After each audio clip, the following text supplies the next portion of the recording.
Have you ever felt like you were standing just outside the circle? Not rejected, not pushed away, just quietly not included.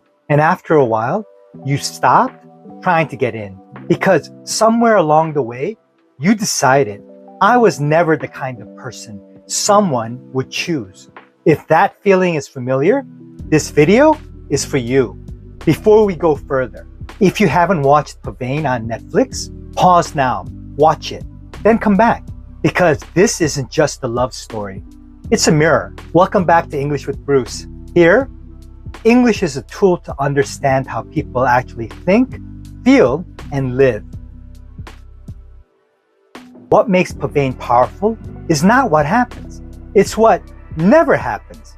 These characters are not people who chose to be alone. They learned to be. At some point, without anyone saying it out loud, they understood something. People like me don't get chosen. And that is the deepest kind of loneliness. Not being alone, but believing you were never an option. This story didn't start as a film. It began as a Korean novel, quietly giving voice to what so many feel, but rarely dare to say aloud. The author wrote Pavane as a love letter to women who feel at a disadvantage in the world's competition of appearance, to people who spent years quietly ashamed of how they look. And she asked a bigger question. Why does a tiny minority of beautiful people get to decide how the majority sees itself? She compared it to wealth. A small number of wealthy people have always shaped the lives of the majority. And in the same way, a small number of conventionally beautiful people have quietly shaped how everyone else measures their worth. This is not personal insecurity. This is a system. Here is the uncomfortable part. The author says this clearly in her own notes. The world has always wanted us to feel ashamed and envious, and it will continue to do so. Because the people who feel ashamed and envious are the very force that keeps the system running. We are not just victims of the system. In our shame and envy, we become the engine that powers it. Most people spend their entire lives inside it, never once realizing it exists. So you would think someone who feels invisible would want to be seen, but that's not what happens, because being seen means risk, not just rejection, something worse, confirmation. What if what I believed about myself is actually true? So invisibility becomes a kind of safety, not happiness. Safety.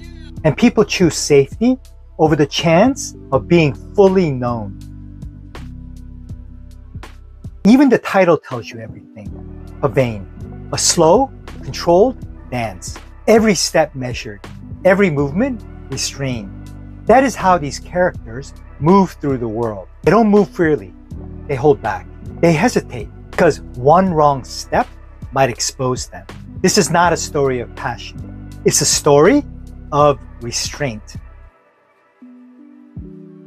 So when the connection finally begins between these two people, it doesn't feel exciting. It feels dangerous.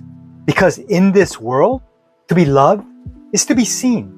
For someone who has spent their whole life trying not to be seen, that is terrifying. But the author was clear about what love actually does. She wrote, "The only key in our hands is love." Two people who truly love each other are stronger than any dictator, stronger than any power, stronger than any ideology. Love doesn't just comfort you, it makes the system irrelevant. People don't say, "I feel unworthy." They say, "I'm not good enough. It's probably better this way. I don't want to make things complicated."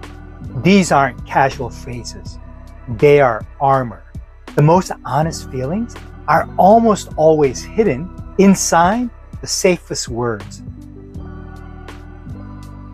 The author said something remarkable. The world does not become complete through one dazzling perfect person.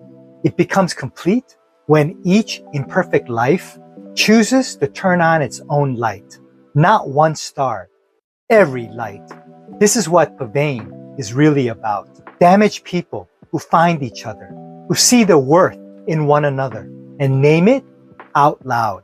And in that act, they give each other the strength to finally shine. So now, this is no longer about the film. It's about you. Where in your life did you quietly decide you are not someone who gets chosen? And who taught you that? Because most of what we believe about ourselves was never really ours to begin with. It was handed to us by a system that needed us to feel small. The message is simple. The world does not become complete when one perfect person shines. It becomes complete when you stop waiting for permission and turn on your own light. If this made you think, subscribe to English with Bruce, because here we don't just study English. We use it to understand ourselves more honestly.